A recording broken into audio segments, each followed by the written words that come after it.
Om Namo Bhagavate Vasudevaya.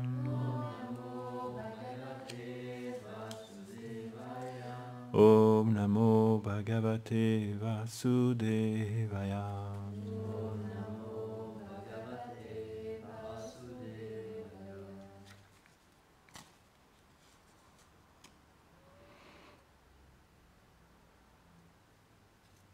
Donc, Maharaj Parikshit est né. Verset numéro 13. Tasya pritamana raja viprair domya kripa divi jatakam karayam asa vichayitva chamangalam. Tasya pritamana raja viprair domya kripa divi jatakam karayamasa vachayitva chamangalam. Tasya pritamana raja viprair domya kripa divi jatakam karayam asa vachayitva chamangalam.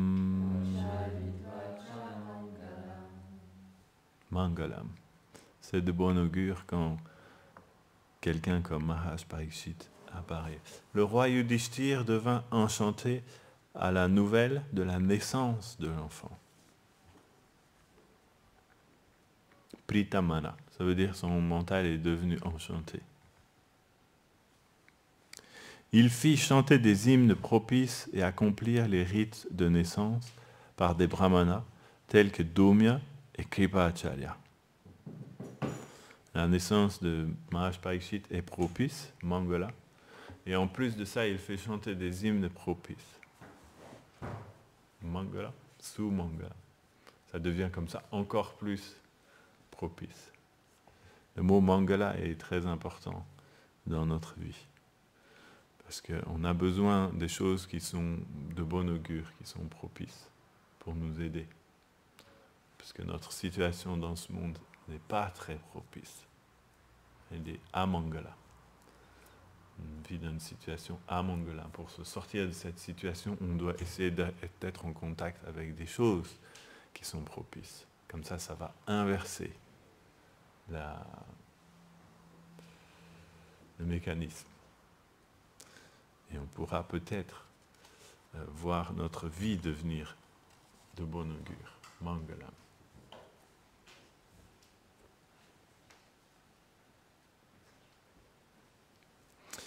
On va lire aussi verset numéro 14. Hiranyam gam mahim graman astyashvam nipatir varan pradat zvanam cha viprebhyo prajatirte satirtavit.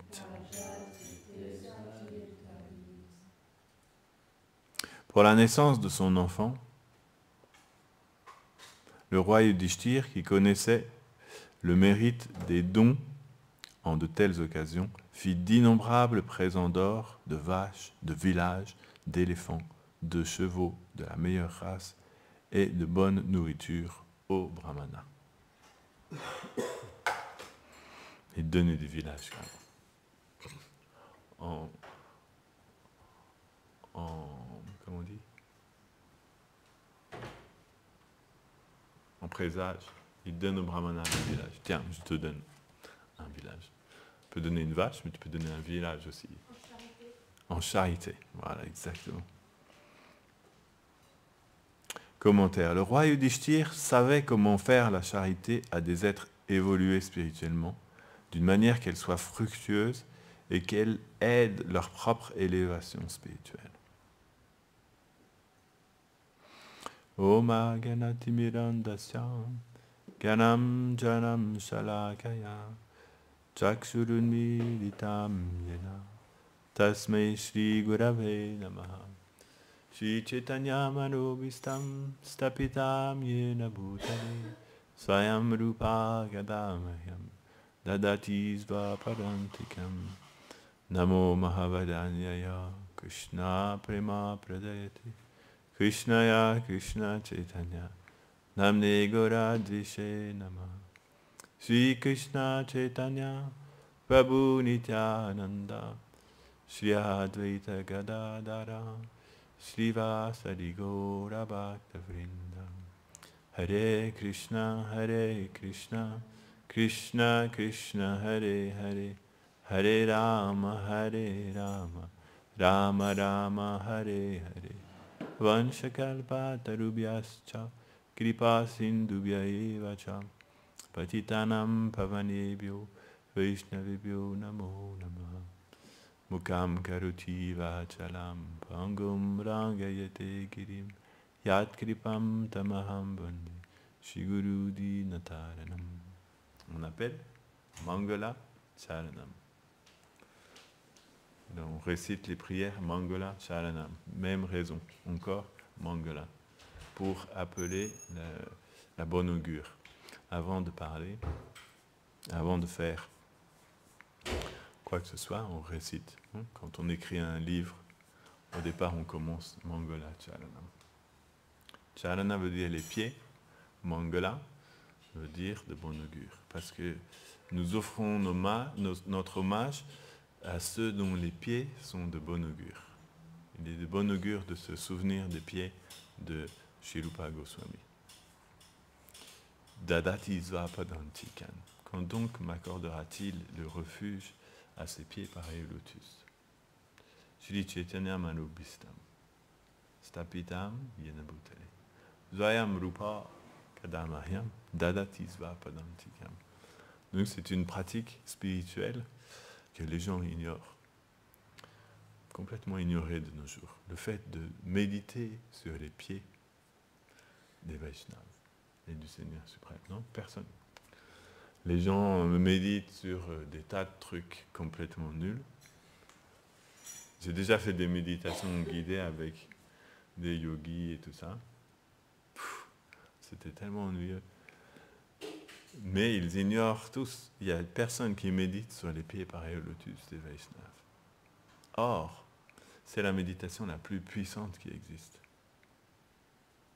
C'est pour ça que les Vaishnavas commencent toujours par méditer sur les pieds pareils au lotus.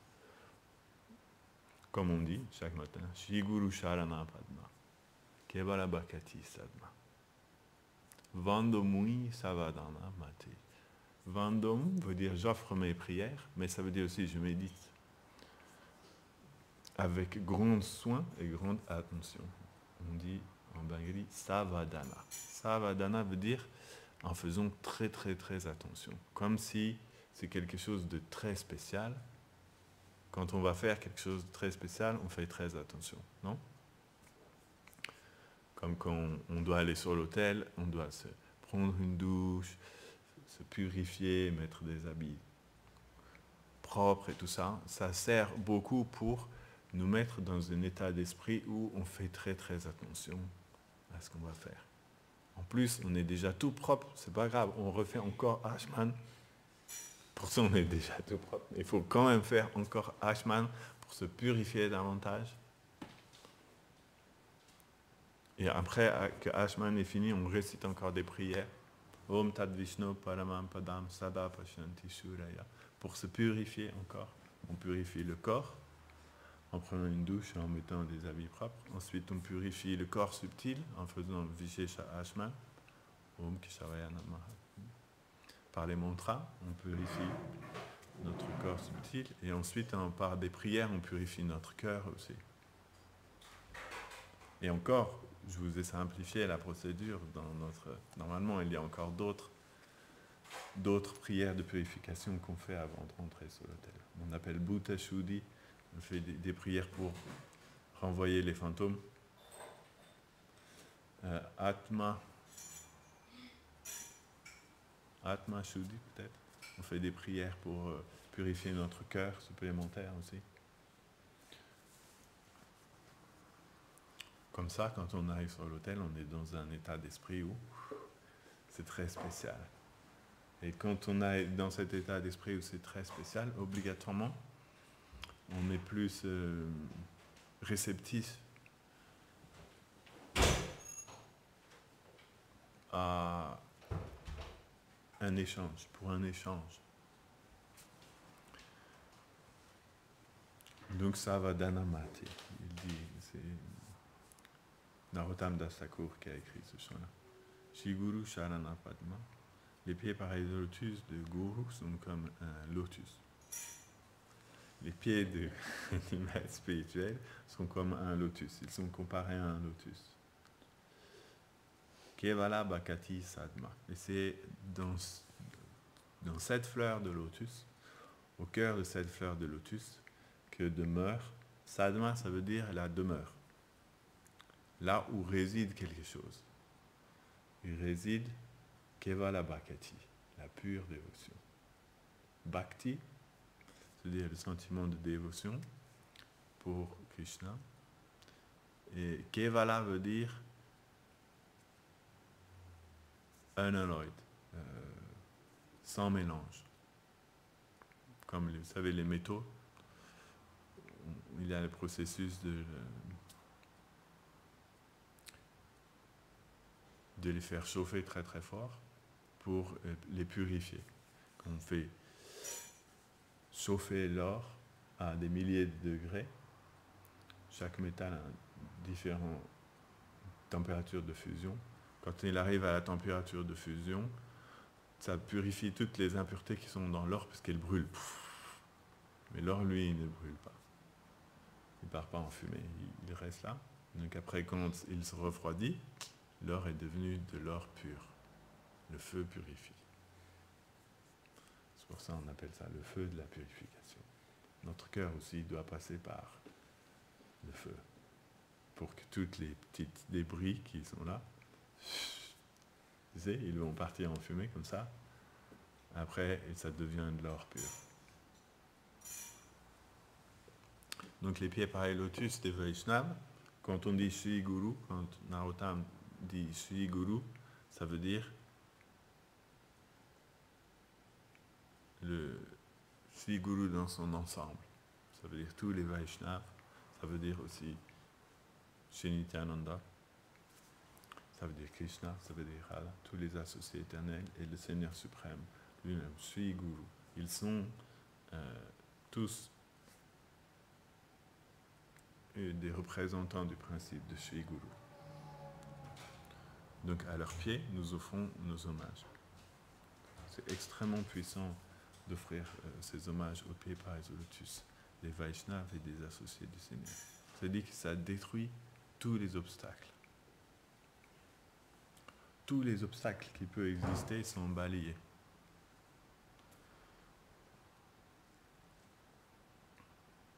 Donc on récite ce Mangala Charanam. Ils ont des pieds qui sont de bon augure. Le fait de se souvenir des pieds des Vaishnavas, on devient déjà situé dans le bon augure. C'est la manière de toujours rester Mangala.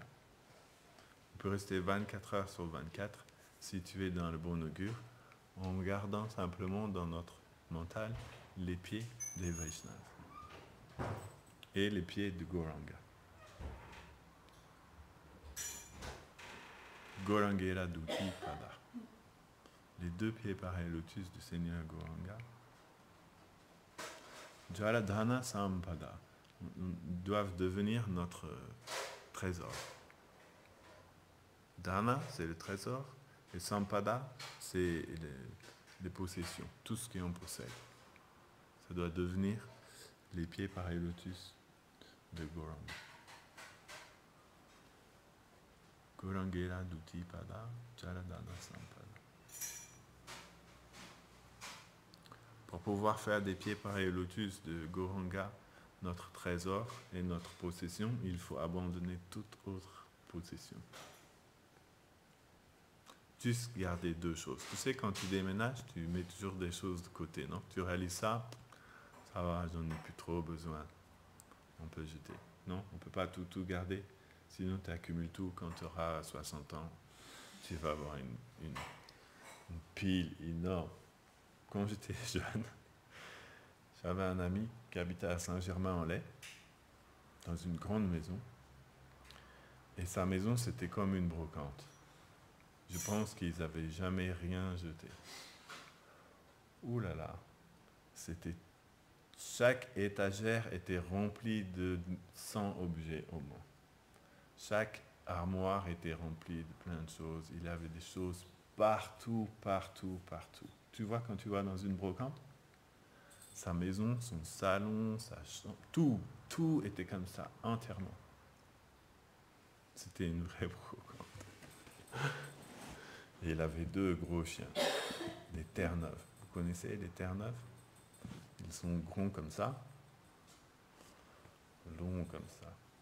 Ils étaient plus gros que nous, les chiens. Quand on sonnait, après on allait se cacher parce que les chiens arrivaient comme ça. Enfin bon, c'était pour eux. Donc quand on déménage, on se rend compte qu'il y a beaucoup de choses qu'on peut mettre de côté. Selon les shastras, c'est expliqué, quand tu n'as pas utilisé une chose depuis 1 an, ça veut dire elle ne te sert à rien, tu peux abandonner. De façon logique, non? Si tu ne l'as pas utilisé pendant 1 an, il y a peu de chances que l'année prochaine tu l'utilises aussi. C'est ça le principe. Donc, mets-la de côté. Et plus on fait le ménage dans notre vie, on met des choses peu importantes, on s'en débarrasse, plus les choses qui sont importantes vont pouvoir être au centre de notre vie. Donc les Vaishnavas ne gardent qu'une seule chose, l'épée par le lotus de Gauranga et de tous ses associés. Le reste, on peut donner à Veolia. Non, c'est Veolia maintenant qui s'occupe des déchets de la ville.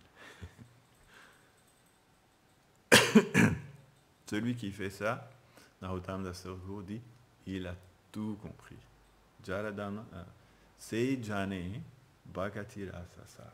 Il a compris l'essence de cette voie qu'on appelle Bhakti Yoga, Bhakti Yoga. Il a compris l'essence.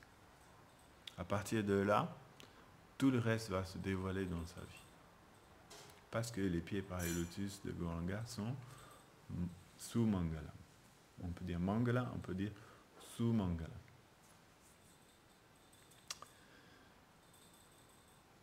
Vous connaissez Vrajesvari? Vrajesvari, elle qui faisait les habits pour les murtis. Sa fille s'appelle Sumangala. Sumangala. Je me rappelle, quand j'étais jeune, un jeune dévot, j'avais entendu que leur fille s'appelait Sumangala. Et ça m'avait intéressé comme nom. Il y a Mangala et il y a Sumangala. Ou on dit aussi Badara. Badara, Subadara. Ça a la même signification. Badara, Mangala, c'est le même. Badara veut dire de bon augure aussi. Subadra, de très bon augure. C'est pour ça qu'elle s'appelle Subadra, la sœur de Krishna et Balaram. Vous connaissez un peu Subhadra? On ne parle pas souvent, hein? La sœur de Krishna et Balaram. C'est pas quelqu'un d'ordinaire quand même. Elle est la sœur de Krishna et Balaram. Parce qu'à Braj, elle n'est pas présente physiquement, mais à Dwarka, ils l'ont retrouvée. Elle est la sœur de Krishna et Balaram. Donc elle avait quand même une position spéciale à Dwarka, parce que elle est la sœur de Krishna et Balaram. Ça doit être un sentiment particulier, non? D'être la sœur de Krishna et Balaram. Chaque relation a un sentiment particulier. Vous imaginez être la sœur de Krishna et Balaram? Vos 2 frères, c'est Krishna et Balaram. C'est un sentiment particulier. Elle est très merveilleuse, Subhadra. Elle est Yoga Maya aussi. Donc à Vrindavan, elle existe sous une autre forme. Et à Dwarka, elle existe sous la forme de Subhadra. Mais elle est devenue l'épouse d'Arjuna. Arjuna l'a kidnappé. Tout ça, c'est une longue histoire. Donc, ils ont fait des choses de bon augure pour Maharaj Parikshit. De la même manière, nous faisons des choses de bon augure pour nous-mêmes, pour le monde, et pour Krishna, bien que Krishna soit déjà le bon augure personnifié. Mais Yashoda chaque jour fait des choses de bon augure encore pour Krishna. Il n'y a jamais assez de bon augure. Comprenez? Ça, c'est un principe fondamental de la vie. Il n'y a jamais assez de bon augure. Jamais le bon augure, tu vas dire, oh là, il y en a trop, il faut arrêter. Non? Par principe. Oh non, c'est bon là. Trop de bon augure, il faut faire attention. Non, c'est un des principes dynamiques, le bon augure, il n'y a jamais assez. Même si tu es rempli jusqu'à la tête, tu peux encore recevoir des bon augure. Ça peut toujours augmenter. Donc, Mère Yashoda, elle attache des talismans sur les bras de Krishna. Avec des pierres précieuses. Tu sais, chaque pierre précieuse a différentes facultés. Il y a des pierres qui protègent, il y a des pierres qui font telle chose. Donc elle fait faire des talismans avec des pierres précieuses, elle met là. D'autres avec différentes. Il y a aussi des herbes, différentes choses. Mais Yashoda, toujours, elle enduit le corps de Krishna avec de la bouse de vache. C'est de bon augure aussi. Ça purifie. Krishna est pur, pas Vitram. Mais Yashoda fait des choses pour purifier Krishna encore. Il n'y a jamais assez de pureté. Non? Deuxième principe de la vie. On peut toujours augmenter. On ne peut pas dire non, là c'est déjà pur, c'est trop pur, arrête. On peut encore toujours. Quand un jour Krishna est devenu très satisfait avec Narada, c'est dans l'histoire, Sanatana Goswami écrit Brihad Bhagavatamrita, dans la première partie, Narada Muni a mis en scène tout un divertissement pour trouver qui était le réceptacle de la plus grande miséricorde de Krishna. Et à la fin de l'histoire, tout à la fin de l'histoire, Krishna est devenu très satisfait de tout ce que Narada Muni avait fait, donc il lui a dit, ok, vraiment là, ce que tu as fait, ça m'a beaucoup touché. J'aimerais te donner une bénédiction. S'il te plaît, demande-moi une bénédiction. Narada Muni lui a dit, oui, j'ai une bénédiction, j'aimerais te demander. Je voudrais faire que tu fasses en sorte que jamais personne ne soit rassasié de ton service de dévotion. Jamais personne ne soit rassasié du pur amour pour ta personne. C'est ça que je voudrais. Même s'ils ils baignent déjà dedans, je voudrais que jamais personne ne soit jamais rassasié de ces choses-là. Krishna l'a regardé et il a dit, quel genre de bénédiction est-ce que tu demandes? C'est pas une bénédiction ça, il a dit. Ils sont déjà comme ça. C'est pas la peine de demander une bénédiction, c'est déjà comme ça. Demande autre chose. Intéressant, hein? L'interaction entre Narada et Krishna. Donc il a dit, c'est même pas la peine que je te donne une bénédiction pour que personne ne soit jamais rassasié de bhakti et de prema, parce qu'ils sont déjà comme ça. Donc Krishna n'était pas content, il voulait donner une bénédiction. Narada Muni lui demande une bénédiction, quelque chose qui est déjà donné. Il a dit non, je demande quelque chose. Pas quelque chose qui est déjà là. Non. C'est comme tu disais, je te demande, je voudrais te donner une bénédiction. Tu dis, oh, je voudrais que chaque matin le soleil se lève. Ok, c'est déjà comme ça, non? Demande quelque chose. Comme Bali Maharaj, tu sais, quand il a demandé à Vamanadev, s'il te plaît, demande une bénédiction. Vamanadev a dit, ok, je voudrais 3 petits pas de terre. Il était trop déçu, Bali. Il a dit, quoi? 3 petits pas de terre? Attends, tu réalises pas à qui tu parles, là? Je possède les 14 systèmes planétaires. tout l'univers m'appartient, parce que c'était ça, hein. Il avait pris tout l'univers. Il lui dit, je possède les 14 systèmes planétaires, je te dis, demande-moi ce que tu veux. Et toi, tu dis, je voudrais juste 3 petits pas de terre. C'est que tu te moques de moi. Tu vois, ça là. Il était presque vexé. Il avait envie de donner. C'est un sentiment aussi de donner en charité. Quand on possède beaucoup, on aime pouvoir donner beaucoup, parce que c'est particulier comme sentiment de pouvoir donner énormément. Et lui, il demande 3 petits pas de terre. C'est comme si tu demandais à ton enfant, qu'est-ce que tu veux pour ton anniversaire? Il dit, je voudrais 3 cacahuètes, s'il te plaît. Quoi? 3 cacahuètes? Oui, oui, c'est bon, ça m'ira. 3 cacahuètes. Ça va vous faire mal de donner 3 cacahuètes, non? Mais c'est ce qu'il veut. Je suis sûr que ça serait douloureux même de donner 3 cacahuètes. Tu vois, si Gokulananda te dit, pour mon anniversaire, je voudrais 3 cacahuètes. Mais c'est comme ça, Krishna est comme ça. Il aime barater le cœur de ses dévots. Il aime barater les sentiments dans tous les sens.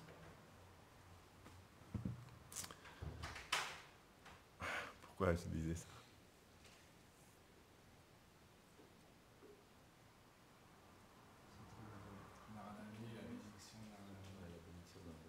Mm-hmm. Que jamais personne ne soit satisfait de la dévotion. Donc il n'a jamais assez de bon augure.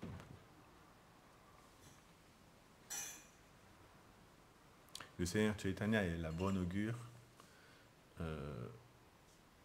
10 puissance l'infini. 10 puissance l'infini. Ça existe ou pas? 10 puissance l'infini. Si, ça doit exister.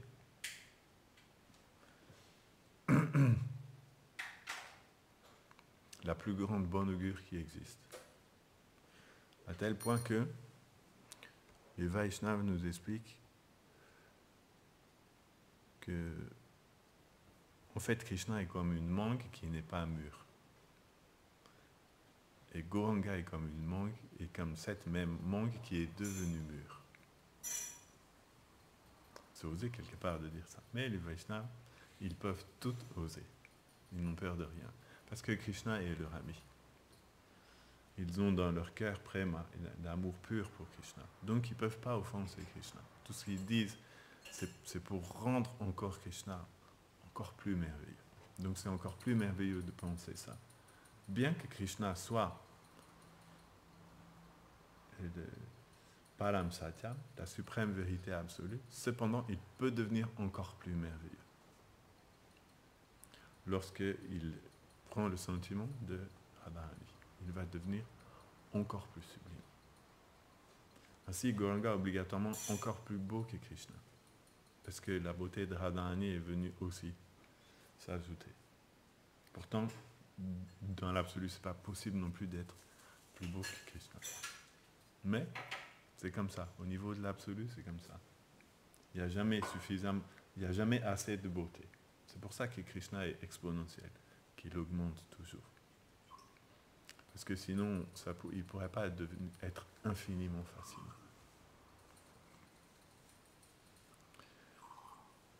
Et une des choses pour lesquelles le Seigneur Gauranga est le bon augure personnifié, c'est parce que, continue Narottam Dasaku, il dit Gaurang Gera Nama Loya Tara Oya Premodaya. Par le simple fait de chanter le nom du Seigneur Gauranga, Prema apparaît dans le cœur d'une personne. C'est comme ça que Prema apparaît dans le cœur. Sinon, Narottam n'allait pas dire tout ça. Hein. Chaitanya Mahaprabhu a fait venir Narottam spécialement pour qu'après qu'il ait quitté la planète, ce qu'il était venu faire puisse continuer. Le Seigneur Chaitanya Mahaprabhu était triste, il était très triste. Il disait, qu'est-ce qui va arriver quand je vais quitter la planète? Je suis venu ici pour inonder l'univers de Prema. Mais quand je vais disparaître, qu'est-ce qui va se passer? Donc il faut que je fasse un arrangement pour que cette inondation de Prema puisse continuer après mon départ. Ainsi, il a arrangé l'apparition de Narottam et Srinivas Acharya. Il a placé en eux tout le Prema qu'il avait dans son cœur. Gauranga, ça veut dire le Prema que Gauranga porte dans son cœur, c'est le Prema de Radha. C'est Krishna qui est venu expérimenter le plus haut sentiment d'amour qui existe, celui qui se trouve dans le cœur de Radharani. Sri Radhaya Pranaya Mahima Kidrisham Vanaya Iva. Vanaya Iva, ça veut dire qu'il n'y a aucun. Il n'y a pas d'autre amour comme ça. Radhaya, Sri Radha Pranaya, l'affection, le pur amour que Radha porte dans son cœur, il n'existe pas d'autre comme ça. Krishna voulait connaître cette chose-là. Il fallait qu'il plonge dans l'océan du cœur de Radha. Et comme il a plongé dans Pilpoka, il est sorti tout doré. De la même manière, quand Krishna a plongé dans l'océan du cœur de Radha, il est devenu tout doré aussi. Et il a perdu conscience. Parce que lorsque Prema devient trop intense, Krishna perd conscience. Même Krishna s'évanouit. On voit dans les divertissements de Mahaprabhu, même dans les divertissements de Radha et Krishna, ils s'évanouissent tout le temps. Dans notre vie, tous les jours, on ne s'évanouit pas souvent. Non? Ça t'est déjà arrivé de t'évanouir? Moi, je crois que je ne me suis jamais évanoui dans ma vie. Il y a des gens qui s'évanouissent, mais tu t'es déjà évanoui, toi, non? Que dire de s'évanouir sous l'effet de Prema? Souvent, quand on s'évanouit, c'est plutôt parce qu'on a un malaise, tu vois, une maladie, tu vois. Là, on va s'évanouir dans ce monde-là. Mais eux, ils s'évanouissent tout le temps. Ils s'évanouissent tout le temps. C'est parce que les sentiments bhava sont tellement infinis qu'au bout d'un moment, ça devient trop débordant et pouf, ils perdent connaissance. Donc, quand Krishna plonge dans le cœur de Radha aussi, il perd connaissance. Et là, après, qu'est-ce qui se passe? Personne ne sait. En tout cas, Krishna, lui, il ne sait pas. Il devient juste transporté par le courant de cet océan. Un jour, Mahaprabhu c'était la nuit, ils étaient à Jagannath Puri avec Swarup Damodar, Ramananda Roy, les associés intimes de Mahaprabhu. Et ils se promenaient dans les jardins de Jagannath Puri. Il y a des très très beaux jardins sur le bord de l'océan. Ils se promenaient, ils allaient d'un jardin à l'autre, et Swarup Damodar chantait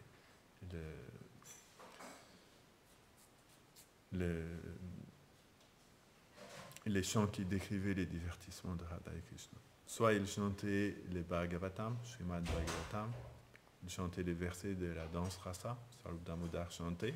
Il faut comprendre, quand Swarup Damodar chante, tout ce qu'il chante, ça devient réel. Il est le chanteur suprême, Swarup Damodar. Il n'y a pas deux chanteurs comme Swarup Damodar. Sa voix, c'était comme un Gandharva. Quand les Gandharvas chantent, ça rentre dans votre cœur directement. Narottam Das Thakur était comme ça aussi. C'est expliqué. Quand Narottam Das Thakur chantait, tout le monde se mettait à pleurer aussitôt. Parce que la pureté de sa voix était tellement puissante que tout le monde se mettait à pleurer comme ça. Il pleurait. quand le festival de Keituri, Narottam a commencé à chanter Jeanilo Premadana pour la première fois, personne n'avait jamais entendu ce chant. Narottam a commencé à chanter Jeanilo Premadana, il avait des milliers de Vaishnavas, peut-être 1000, 2000 Vaishnavas, 3000 Vaishnavas. Tout le monde pleurait dans la salle. Ils pleuraient à des torrents de larmes, tous. C'est l'effet du son. Le son peut vraiment entrer dans le cœur. Donc Narottam, quand il chantait, Swarup Damodar, c'était pareil. Donc il chantait les versets pour Mahaprabhu comme ça, et Mahaprabhu devenait complètement emporté par le chant de Swarup Damodar. Et à un moment donné, comme j'expliquais l'autre jour, tout d'un coup, ils se sont retournés. Chaitanya n'était plus là. Il avait disparu, genre en une fraction de seconde. Attends, il était là il y a 10 secondes, je l'ai vu. Où est-ce qu'il est passé? Il n'était plus là. Donc là, ils sont tous rentrés dans une anxiété immense. Krishna part, ça devient tous inverse, non? Tout était merveilleux, tout d'un coup, ça devient le désastre total. Le divertissement s'inverse complètement. Vous vous rendez compte? On est au milieu de la nuit, en plein milieu de la nuit, Jagannath Puri. Il n'y a pas de lumière dans la ville à cette époque. C'est noir total. Mais c'était la pleine lune. Donc, il y avait quand même la lumière de la lune. Tout d'un coup, ils ont perdu Chaitanya. Tu ne peux pas perdre, t'imagines? Ils ont perdu Chaitanya. La boulette totale, quoi. Il faut le retrouver maintenant. Le divertissement se transforme en une recherche. Tous les Vaishnavas, ils partent, ils se organisent. Bon, ok, vous allez de ce coup. Parce qu'ils n'ont aucune idée dans quelle direction il est parti. Personne n'a vu même partir. Ils dispatchent des groupes comme ça. Swarup Damodar, il dit, bon, vous partez par là, vous partez par là, vous partez par là, et les Vaishnavas commencent à partir partout, ils cherchent partout. Qu'est-ce que tu veux chercher dans la nuit noire? Une personne qui est partie, tu ne sais même pas dans quelle direction elle est partie. Quelle chance tu as de retrouver cette personne, qui en plus, cette personne est tellement imprévisible que tu ne peux même pas imaginer où est-ce qu'il est parti, qu'est-ce qui lui est passé par la tête, qu'est-ce qu'il a fait.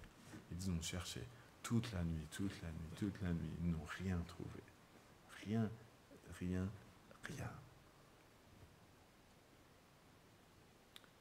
Krishnadas Kaviraj Goswami écrit, à la fin de la nuit, ils sont devenus tellement déprimés qu'ils se sont dit, ça y est, Mahaprabhu est reparti. Il a quitté ce monde. Ils pensaient que ça y est, les divertissements de Mahaprabhu étaient finis sur Terre. Parce que c'est comme ça, ils savent, Krishna vient, ensuite Krishna repart. Ils se sont dit là, ok. Tu vois, ils ne pouvaient pas s'avouer ça, mais en même temps, c'est comme si c'était une réalité qui, à chaque minute où ils attendaient en plus, et ils ne trouvaient toujours pas Mahaprabhu, c'est comme si petit à petit, cette idée devenait de plus en plus tangible. Et si jamais il était reparti, peut-être qu'on ne le reverra plus jamais, tu vois. Ils sont tous rentrés dans ce sentiment-là.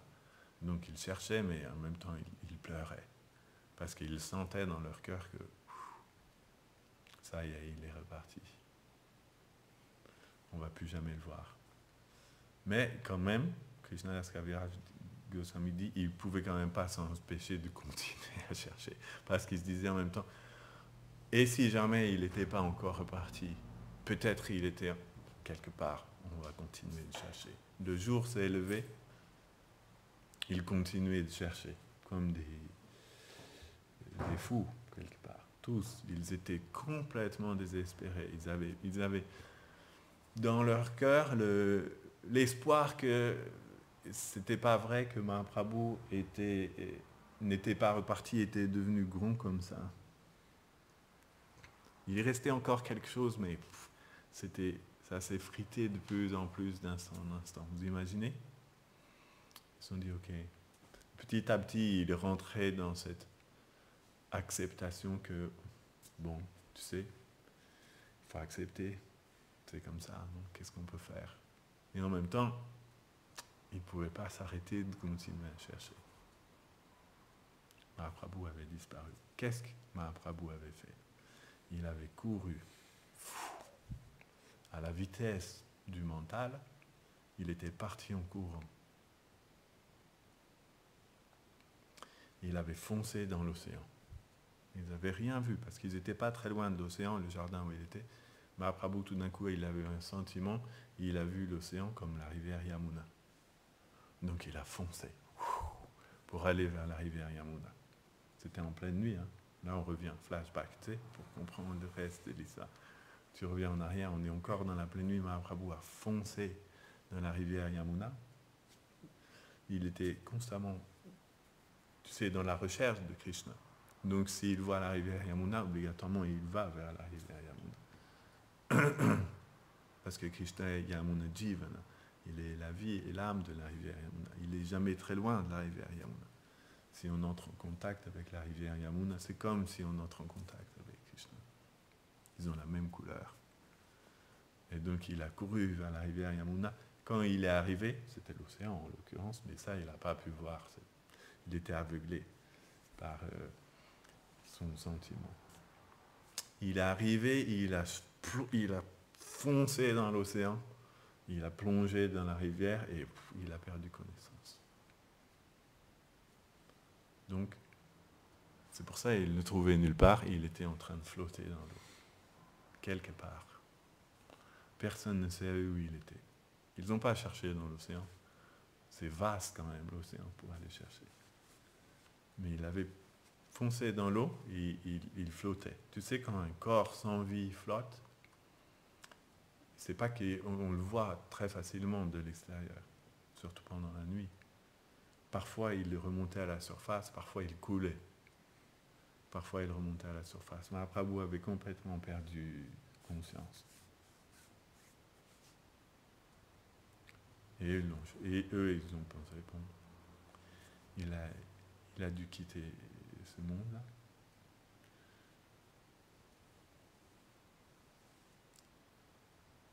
Et tout d'un coup, ils ont vu un pêcheur qui est arrivé en face, en marchant. Et le pêcheur avait l'air un petit peu bizarre. Il chantait le nom de Hari tout le temps. Hari.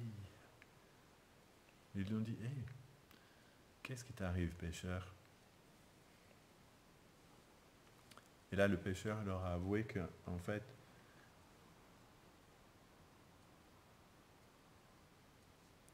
quand il était en train de pêcher pendant la nuit, parce que sa technique était de pêcher pendant la nuit. C'est une technique de pêche. Il pêche à la lampe, tu sais. Tu mets une lampe, pendant la nuit, tous les poissons viennent, sont attirés par la lumière, et tu récoltes dans ton filet. C'est comme ça les chalutiers font aussi aujourd'hui, non? Ils partent pendant la nuit, ils mettent les spots, et après ils ramassent les poissons. Les pauvres petits poissons. De la même manière, en pêchant pendant la nuit, à un moment donné, il a ramené son filet, il y avait le corps de Chaitanya qui était là, dans son filet. Il a fait, oh, mais qu'est-ce que c'est que ça? Le corps doré de Mahaprabhu était là. Ça faisait des heures et des heures qu'il flottait et qu'il coulait. C'est Taranga Dubi Dubé. Parfois il coule, parfois il refait surface selon les vagues. Il a vu ce corps, il s'est dit, qu'est-ce que c'est que ça? Quand il l'a pris, il a voulu le prendre pour monter dans... Il ne savait pas si c'était un poisson ou quoi que ça, c'était... Parce que le corps de Gauranga, c'était tout disloqué. Donc sa forme était devenue très incompréhensible. Mais il était quand même doré, comme l'or en fusion. Il a pris, quand il a touché, tout d'un coup, Prema est rentré dans ses mains, dans ses bras et dans son cœur. Il s'est fait prendre par l'amour pur de Krishna. Et là, tout d'un coup, lui, c'était un pêcheur, tu vois. Il n'était pas plongé dans l'amour de Dieu, donc ça lui a fait un sentiment bizarre. Il savait pas. Il s'est dit, mais qu'est-ce que c'est que ça? Il a commencé à pleurer, à chanter, à tomber dans son bateau. Tu vois, sentiment d'amour tellement immense, directement, de Mahaprabhu est rentré dans son cœur. Il a cru que c'était un fantôme qui était rentré dans lui. Il a cru que c'était un fantôme. Il a chanté des prières. Parce que ce brahmana-là, il adorait Nrsimha. Chaque jour, il adorait Nrsimha parce qu'il savait aller pêcher pendant la nuit. C'est quand même un métier un petit peu dangereux parce que la nuit, c'est là où tous les fantômes viennent. Donc, si tu vas pêcher pendant la nuit, tu risques d'entrer en contact avec des fantômes. Donc, par précaution de ça, il était un adorateur de Nrsimha. Tous les jours, il adorait le Seigneur Nrsimha qui le protège pour pas qu'il va se faire embêter par des fantômes. Et donc là, quand Mahaprabhu, il a touché le corps de Mahaprabhu, et que Prema est entré dans son corps, dans son cœur, c'est comme il ne se contrôlait plus, il s'est dit, ça y est, il y a un fantôme qui est entré en moi. Et donc, quand Swarup Damodar l'a vu, il l'a pris et il tremblait comme ça. Il lui a dit, qu'est-ce qui t'arrive? Il dit, il y a un fantôme qui est entré en moi, il y a un fantôme qui est entré en moi. Il lui dit, quel genre de fantôme? Il dit, il est tout doré, comme ça, il danse, et je ne me contrôle plus, je tombe sur le sol, je pleure, je ne comprends pas ce qu'il se passe. Il a dit, je crois que j'ai une idée. Raconte-moi toute ton histoire.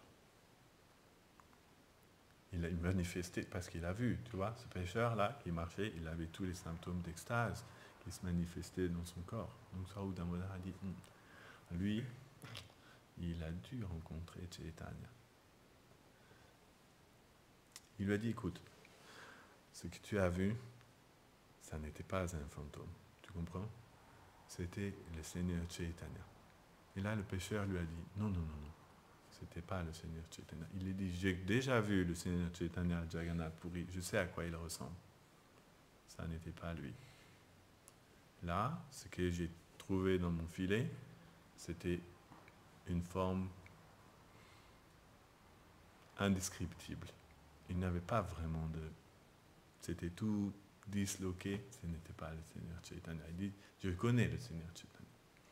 J'habite à Jagannath Puri. Mahaprabhu était quand même connu à Jagannath Puri, parce que quand il dansait devant le char de Ratayatra, tout le monde voyait. Et quand Mahaprabhu passait dans la rue obligatoirement, les gens pouvaient voir la beauté du Seigneur. Et puis, comme il était quand même assez grand, il faisait 2,70 m, le Seigneur Chaitanya, c'est quand même notoire. Quelqu'un qui est doré comme l'or en fusion, plus beau que des millions de cupidons, qui fait 2,70 m et qui brille comme le soleil, il était connu.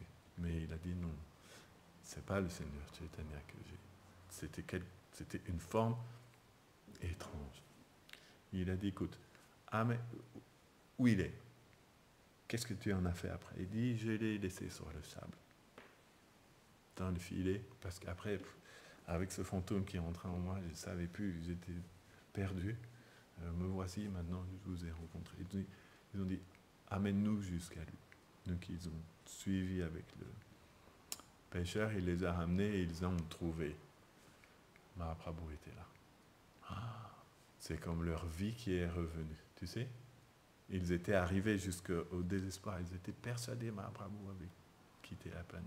Là, ils ont retrouvé. Chaitanya, c'est comme toute leur vie revient dans leur corps. Et en même temps, c'était un petit peu dur parce que de voir le Seigneur Chaitanya dans cette condition-là, c'est très difficile des fois de comprendre les jeux de Krishna. Qu'est-ce qu'il fabrique, Krishna? Non? Comment il peut faire? Comment il peut se mettre dans de tels états? C'est ça souvent, non? Ne te mets pas dans tel. Pourquoi tu t'es mis dans un tel état? Donc Krishna, c'est de lui que ça vient, cette tendance à se mettre dans tous ces états. Krishna, il se met dans des états incompréhensibles. Mais c'est la nature de Prema. Il a voulu expérimenter, non? L'amour que Radha portait. Elle lui avait dit non, tu n'es pas prêt pour ça. Il avait insisté. Après, il faut assumer. Il faut assumer ses choix dans la vie. Krishna a fait un choix. il a eu un désir, 3 désirs. Il voulait connaître quelle est la nature de l'amour de Radha, quelle douceur elle perçoit en moi, et quelle extase elle expérimente. Il voulait connaître ces 3 choses. Elle lui a mis en garde. Mais il a tellement insisté, elle a dit ok. Maintenant, il fallait qu'il assume aussi Krishna. Et puisqu'il voulait vraiment expérimenter, il fallait en même temps qu'il expérimente ce qu'il y a de plus incroyable. Donc, parfois dans son corps, ça prenait des dimensions sans précédent. Et Krishnadas Kaviraj Goswami dit, il n'y a jamais personne qui avait manifesté de telles choses. Donc, ce symptôme-là n'avait jamais été vu. Et jamais personne d'autre que Mahaprabhu ne peut manifester de tels symptômes. Seul Radha, Krishna, Gauranga peuvent manifester de telles choses. Gaurangera Madhurya Lila Jara Karne Praveshila. De cette manière-là, lorsqu'on écoute les divertissements de Gauranga qui entrent dans nos oreilles, Nirmala Hridaya Belota, notre cœur va devenir complètement purifié. Et en chantant le nom de Gauranga, Prema va apparaître dans notre cœur. On doit avoir très foi dans ce chant de Narottam Das Thakur. Je recommande à chaque Vaishnava de connaître ce chant par cœur.